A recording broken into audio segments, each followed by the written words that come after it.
So glad you could be here for another Todd Talk, where we take teaching theory and turn it into teaching practice. For today's Todd Talk, we're going to start out with an activity.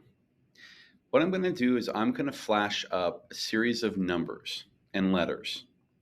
And so what I want you to do is to pay attention to what is flashed up here, and then I'm going to ask you a question, and we're going to test on how well you do on this.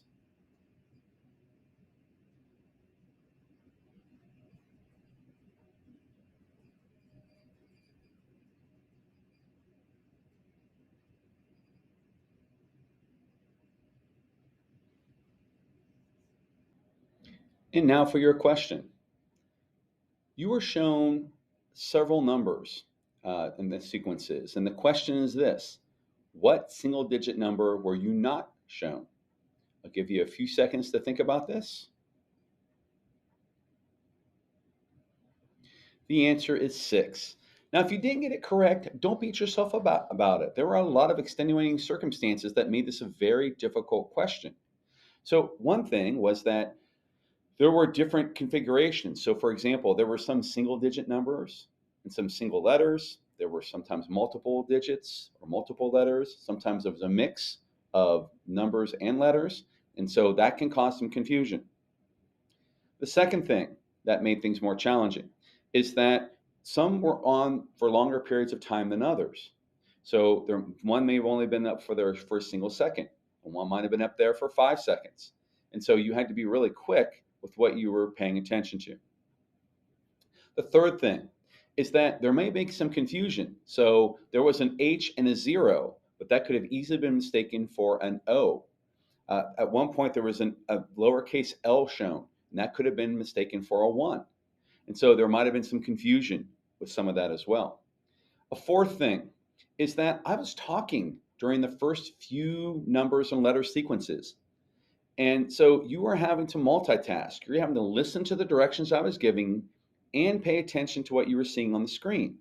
This is very challenging to do this and causes a lot of confusion. The fifth and most important factor that probably made this really difficult is you didn't know the question. The question was unknown to you, so you didn't know what to be looking for, what to be memorizing, what to try to remember, because you didn't know what the question was. Oftentimes, this is what happens to students, and this is what leads us to today's Todd Talk topic, which is working memory. So working memory is, of course, in a simplistic definition, is one's ability to remember for short periods of time, and then being able to take what you remember and apply it to something. This is, learning 101. But there's a lot more to it. So I'm going to let this TED Talk explain to you what working memory is.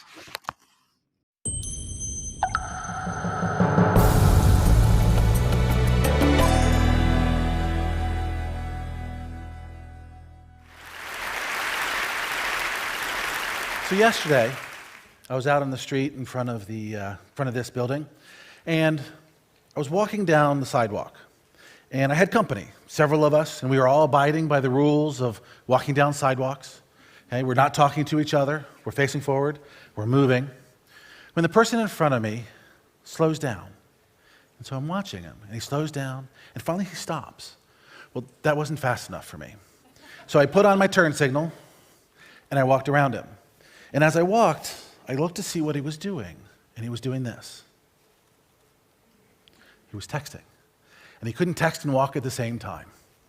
Now, we could approach this from a working memory perspective or from a multitasking perspective. We're going to do working memory today. Now, working memory is that part of our consciousness that we are aware of at any given time of day. You're doing it right now. It's not something we can turn off. If you turn it off, that's called a coma. Okay? So right now, you're doing just fine. Now, working memory has 4 basic components. It allows us to store some immediate experiences and a little bit of knowledge. It allows us to reach back into our long-term memory and pull some of that in as we need it. Mixes it, processes it, in light of whatever our current goal is. Now, the current goal isn't something like I want to be president or the best surfer in the world. It's more mundane. I'd like that cookie. Or I need to figure out how to get into my hotel room. Okay? Now, working memory capacity is our ability to leverage that, our ability to take what we know and what we can hang on to and leverage it in ways that allow us to satisfy our current goal. Now, working memory capacity has a fairly long history, and it's associated with a lot of positive effects. People with high working memory capacity tend to be good storytellers. They tend to solve and do well on standardized tests, however important that is. Okay? They're able to have high levels of writing ability. They're also able to reason at high levels. So what we're going to do here is play a little bit with some of that. So I'm going to ask you to perform a couple tasks, and we're going to take your working memory out for a ride. You up for that? Yeah. Okay. I'm going to give you 5 words, and I just want you to hang on to them. Don't write them down. Just hang on to them. 5 words. While you're hanging on to them, I'm going to ask you to answer 3 questions. I want to see what happens with those words. So here's the words. Tree, highway,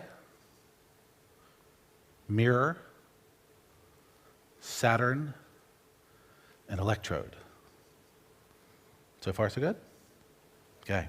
What I want you to do is I want you to tell me what the answer is to 23 times 8. Just shout it out.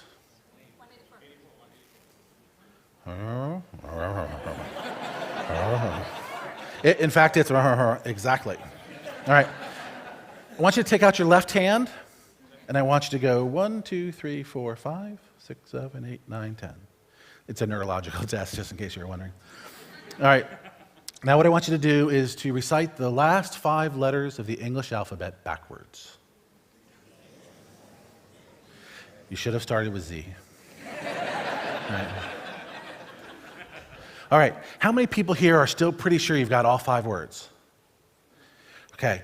Typically, we end up with about less than half, right? Which is normal. There'll be a range. Some people can hang on to 5, some can hang on to 10, some will be down in 2 or 3. What we know is this is really important to the way we function. Okay? And it's going to be really important here at TED because you're going to be exposed to so many different ideas. Now, the problem that we have is that life comes at us, and it comes at us very quickly. And what we need to do is to take that amorphous flow of experience and somehow extract meaning from it with a working memory that's about the size of a pea. Now, don't get me wrong, working memory is awesome. Okay? Working memory allows us to investigate our current experience as we move forward. It allows us to make sense of the world around us. Okay? But it does have certain limits. Now, working memory is great for allowing us to communicate. We can have a conversation, and I can build a narrative around that. So I know where we've been and where we're going and how to contribute to this conversation.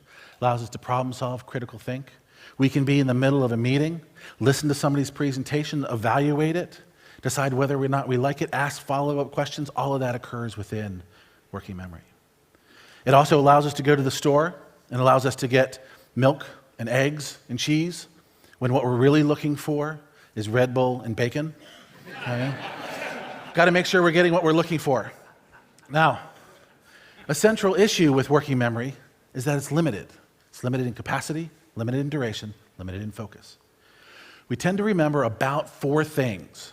Okay, it used to be 7, but with functional MRIs, apparently it's 4. We were overachieving, all right? Now, we can remember those 4 things for about 10 to 20 seconds unless we do something with it, unless we process it, unless we apply it to something, unless we talk to somebody about it. When we think about working memory, we have to realize that this limited capacity has lots of different impacts on us.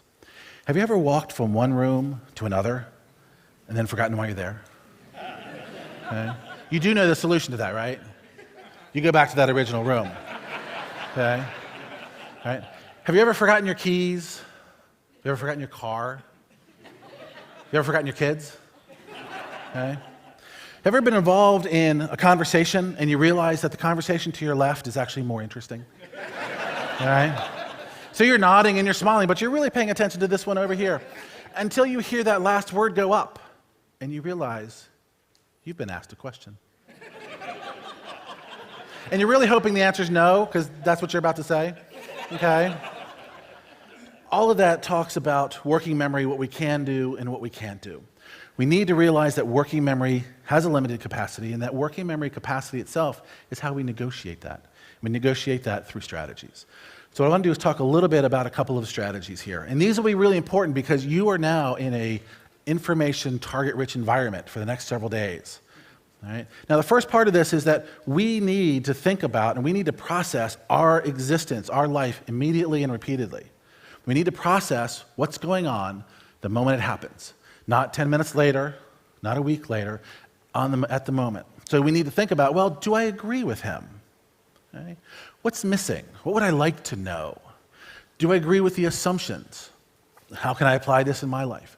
It's a way of processing what's going on so that we can use it later. Now, we also need to repeat it. We need to practice. So we need to think about it here. In between, we want to talk to people about it. You're going to write it down. When you get home, pull out those notes and think about them and end up practicing over time. Practice, for some reason, became a very negative thing. It's very positive. The next thing is we need to think elaboratively and we need to think illustratively. Oftentimes we think that we have to relate new knowledge to prior knowledge. What we want to do is spin that around. We want to take all of our existence and wrap it around that new knowledge and make all of these connections and it becomes more meaningful. We also want to use imagery. We are built for images. We need to take advantage of that. Think about things in images. Write things down that way. If you read a book, pull things up. I just got through reading The Great Gatsby, and I have a perfect idea of what he looks like in my head. So my own version. The last one is organization and support.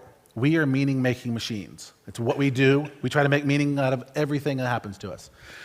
Organization helps. So we need to structure what we're doing in ways that make sense. If we are providing knowledge and experience, we need to structure that. And the last one is support. We all start as novices.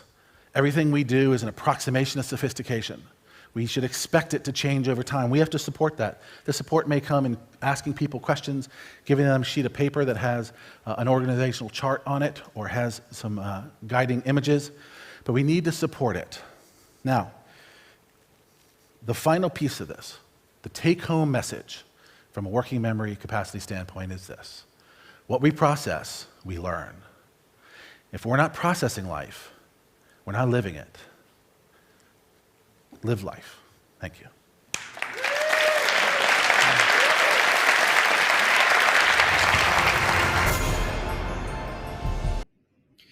Working memory is really important to the learning process.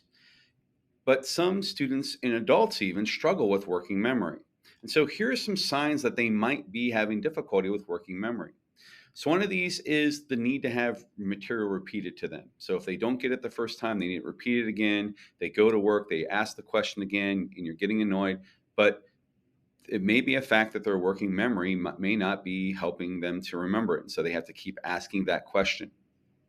A second thing is they have difficulty following multiple steps. So if you give them 7 steps to do something and they get to step number 2 or 3, they may really struggle. And so if you give them too many steps, then a person with working memory issues may struggle to do what you're asking them to do. The third thing is need for more time. So they may need more time than your average student to get things done because they're really struggling to pull from their working memory what they need, or they have to look it up again, or they have to ask the question again. The fourth thing is that they make silly mistakes. So these are the kids in math that make really careless errors, or kids in grammar or spelling that make really careless errors. And so we want to make sure that those mistakes are not necessarily on purpose. Those mistakes may be a result of having issues with working memory. Another one is test anxiety. Test anxiety comes especially with multiple choice questions because this requires a lot of working memory. And so when you get those types of test questions, the people who struggle with that are not going to do well on multiple choice. If you give them an essay, they may be able to knock it out of the park. But it's this remembering that they're really struggling with, the working memory aspect. It could be that it shows up in the difficulty of them waiting their turn. So they're impulsive, they want to go in front of others, they want to raise their hands and shout things out. Sometimes it's because if they don't shout it out, they might forget it. And so if they're not called on immediately, or they're not able to go right away, then they're going to forget and they're not going to get to share what they wanted to share.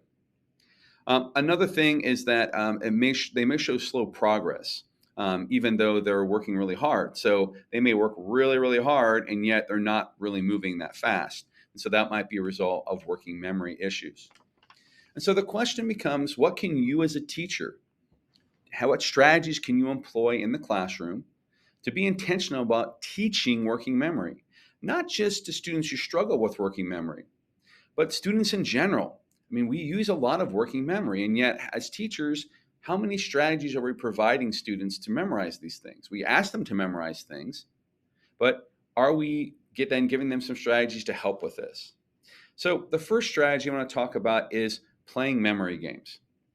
Just like I showed at the beginning of this video, we played a memory game. And so doing things that ask kids to remember things, like if you're asking kids to remember the 50 states, and you give them a map and you ask them to write as many states as they can, or if you have younger students and you're trying to get them to remember colors or information from a book. But the actual game of memory is an excellent one. This is the one you have cards and there are different pictures on there and you're trying to match the pairs. And so playing a game like that can be really helpful for boosting working memory. A second strategy is letting students teach. We know this as teachers, in order to be able to teach something, you have to remember it. You have to know it because you're going to be telling others about it.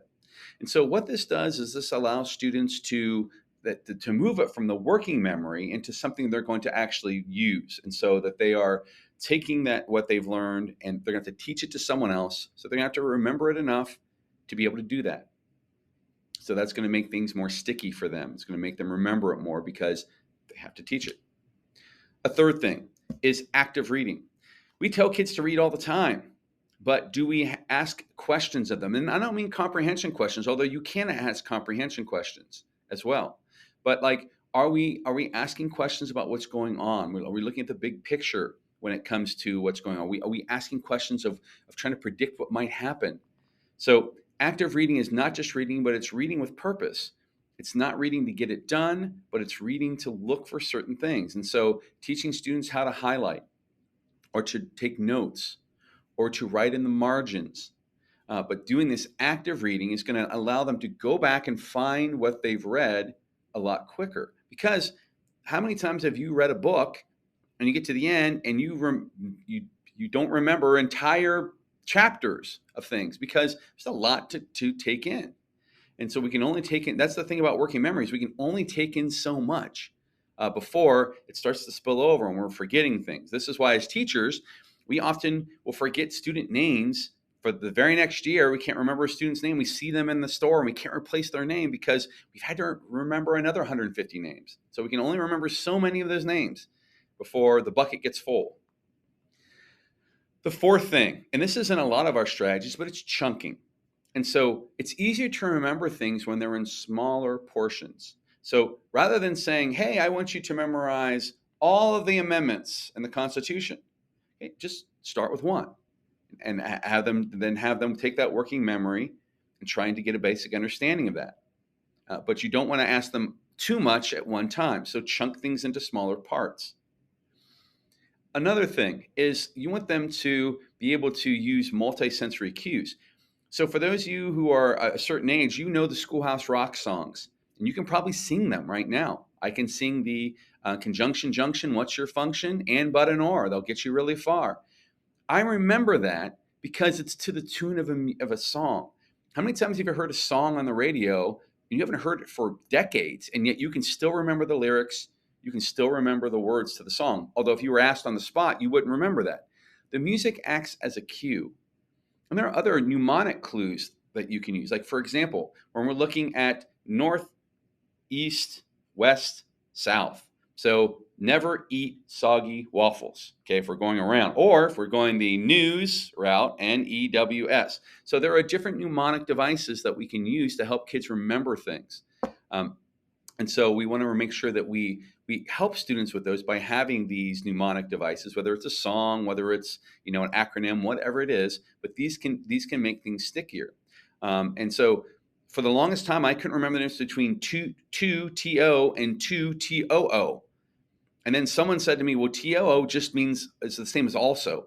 So I just replace it.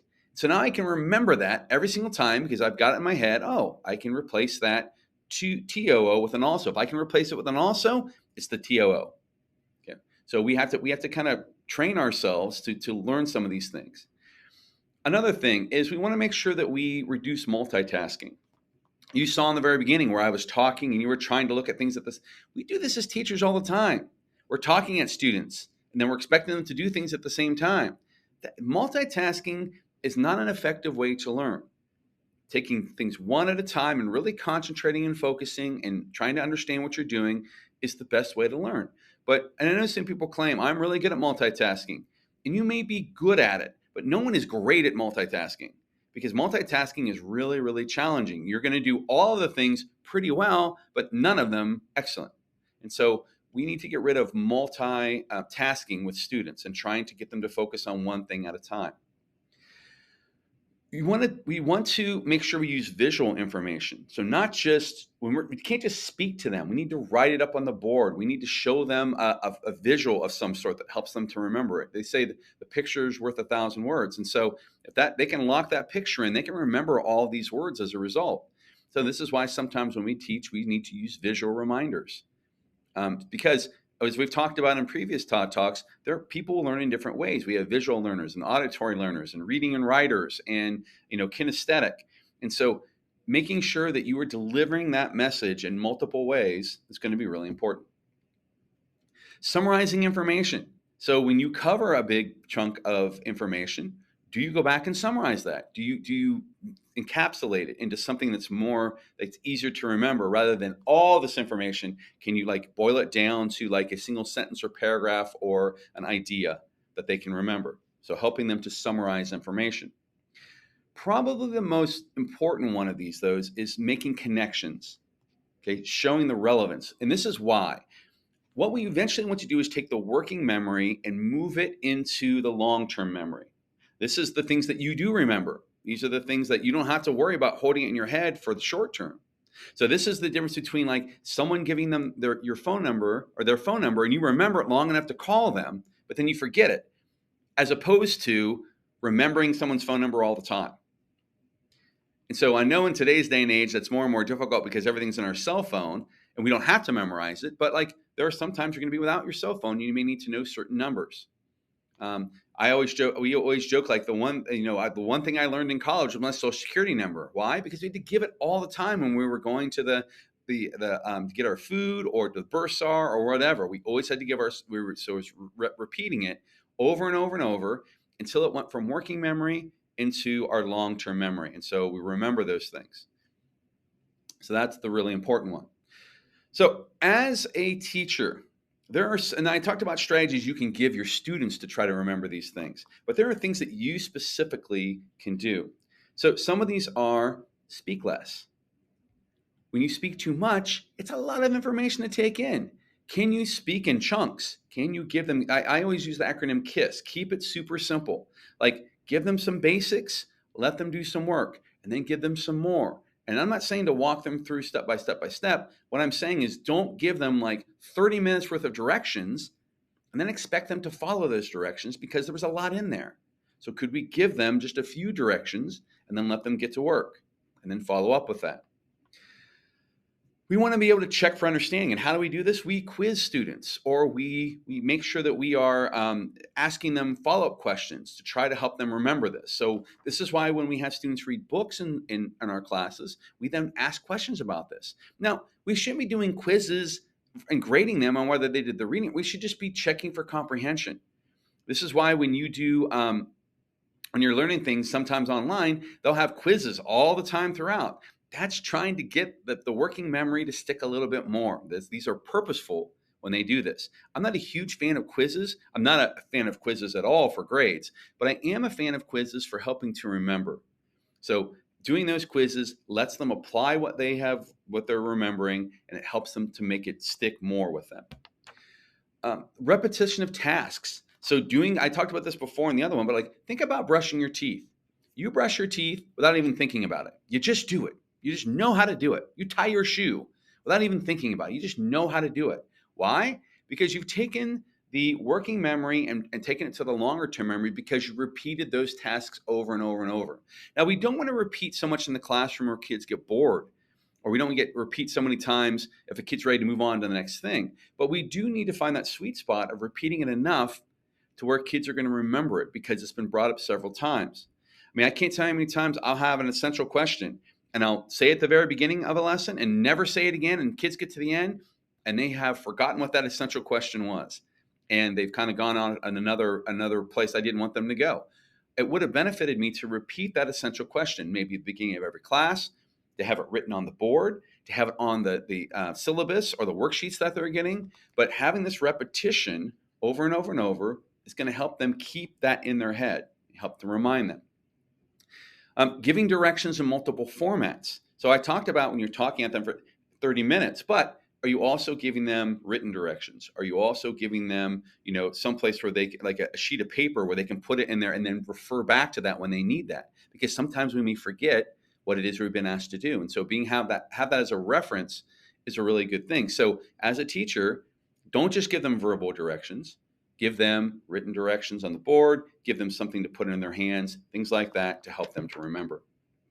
And then we want to make sure that we can also use what are called EDGE protocols. And this kind of ties in with the idea of checking for understanding, but this is gamification. So this is taking what they've learned and kind of turning it into a game. So in some of the more popular ones are like Quizlet, and another one is Kahoot. And these are kids love to play these games, but what they don't realize is that they're taking their working memory and getting a better understanding of it. Okay. So we want to have those types of things to help, again, keep it in the heads of kids. So working memory is a really important thing with students, but it's in some students, again, so if you have a kid who's ADHD, their working memory is going to be a lot lower than someone who maybe is not. And so we have to be aware of the working memory of our students and then offer supports for the working memory. I'll give you a perfect example. I'm an adult, I have really big working memory issues. So I cannot remember anything. We'll be watching a show with my kids, and I'll say, "Oh, this is a really interesting show. I've never seen it before." And they're like, "Dad, you watched it 3 times." So I know for a fact that this is a weakness of mine. And as an adult, I have developed coping mechanisms to help me with this executive functioning skill. And so we need to do the same thing for our students to offer these supports. So, for example, and some of these are really obvious ones, it would seem, but maybe ones you don't think about. So one of them is that developing routines. So for example, I always put my credit card in the same spot in my wallet. I always put my phone in the same spot when I go home. I always put my shoes in the same spot. This way I can find them. I don't have to remember where my shoes are because they're always in the same spot. And so routines are really important to me. And they're also really important to students that have difficulty with working memory. The kid that loses their pencil all the time, the kid that, can't find their lunch. Do they have a routine where they put those things so that they're easier to find? Because they were always expecting. I know when I open my wallet and the credit card's not there, I left it somewhere, which I've done before. Because it's not in the spot I always put it in. And I fight with my kids and my wife all the time on they developing routines because they can't find, my daughters can't find their phones all the time. I'm like, put it in the same place every time, and then you're going to find it. So I always know where to find things because I have a routine, not because I remember, but because I have this routine that allows me to do that. A second thing, making lists and notes. This is outsourcing. In other words, you don't necessarily have to memorize everything. Write it down. I have Post-it notes all over my desk because I know when I get something, if I don't write it down, it may be gone. So I make notes. I try to, and then of course you can lose Post-it notes. So I'll write on my hands. Sometimes I'll write in pen on my hand, or I may put it on my phone on my notepad. So I'm not going to lose that. So writing notes, making lists, highlighting things like this help me to remember, and they're going to help your students to remember as well. So get them in the habit of using their agenda or writing assignments down, or the students that struggle with their working memory, help them to do these things. Help them with that organization, because these kind of go hand in hand sometimes. A lot of these executive functioning skills overlap with one another, and that's a perfect example. Another thing is I have learned to do things immediately. When my wife says to me, "Do this," my task initiation kicks in like that, because I know if I don't do it, it's not going to get done. So if she says, "Hey, can you take this down the basement?" I'll say, "Sure, I'll get it later." And then she's still sitting there later, and she's like, "Why didn't you take it down the basement?" I've learned as an adult to just get up and do what I'm asked to do. And so with your students with working memory issues, You want to also work on their task initiation so that they get started on things right away, so that they're not forgetting what they're supposed to do. It's when they wait, it's when they don't do those things that it becomes an issue with the working memory.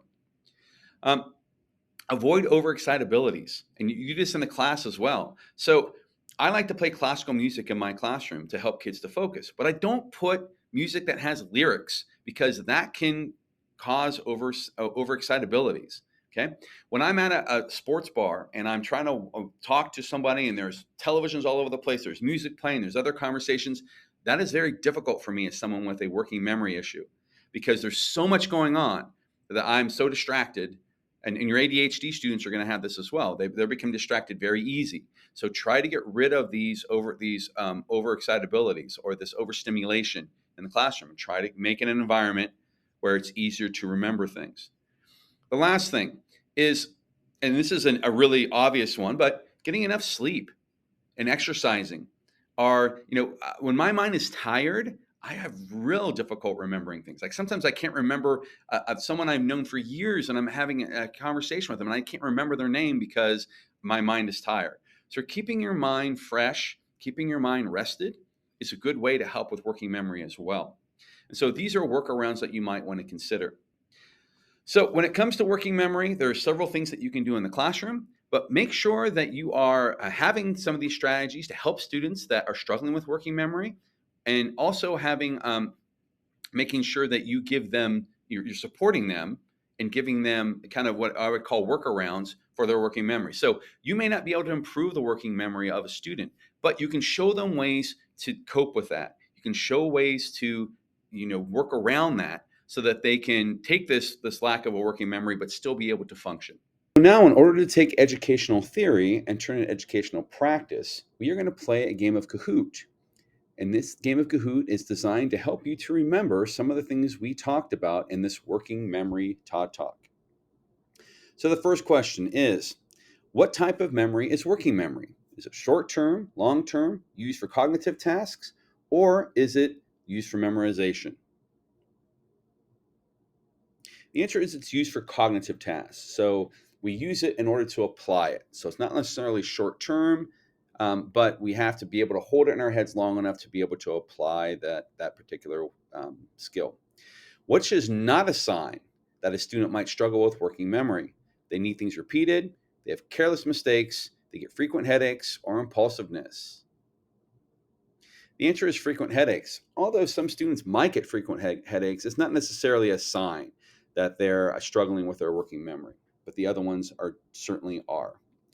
Why is having students teaching a good strategy for working memory? Because they have to remember to understand. It allows them to work with others. The retention rates are much lower, or gives them responsibility. You have to remember to understand. So in order to understand something and teach it to others, you really have to know it. So you have to remember it. So it helps with that working memory, which is not an example of active reading. It's highlighting, answering questions about the reading, taking notes, or reading aloud. Reading aloud is not, even though it sounds like active reading, it's not really. It's not helping you to remember it necessarily. So the other ones are all examples of ways to help you to remember what you're reading. What is the strategy of breaking things down into smaller, more palatable parts? Is it downsizing, chunking, stringing, or an essential question? The answer is chunking. When we chunk things, it's easier for them to remember because there are smaller bits of it rather than a whole. Next question, which is not a way to summarize information to remember better. An essential question, a big idea, chunking, or a summary. In this case, chunking is not correct. So chunking is not a way to help summarize information necessarily. So the other ones are ways to summarize that information. Chunking is a form of taking all the information, putting it into smaller parts. So it's not summarizing necessarily. What is the stickiest way to take working memory and move it to long-term memory? Is it repetition, relevance, review, or regurgitation? Although you can make an argument for repetition or review, relevance is the one that makes it stickiest, because relevance helps students to apply these skills to their own lives, which then makes them understand them better because it has something to do with them. The next question, this Kahoot is a form of gamification, check for understanding, edge protocol, or all of the above. And the answer, of course, is all of the above. It is doing all of these things. It's gamifying what you learn, it's checking for your understanding, and it is a form of an edge protocol. What is not a hack for helping someone with working memory issues? Making lists, disciplining, having routines, or avoiding overexcitabilities.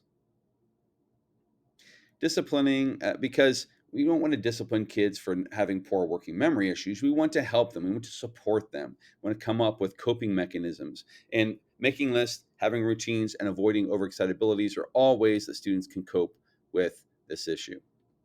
Lastly, by doing this Kahoot, we are taking educational theory and turning it into educational workaround, gamification, practice, or strategies. And I'm sure you got this one correct. It is practice. So we're turning into educational practice.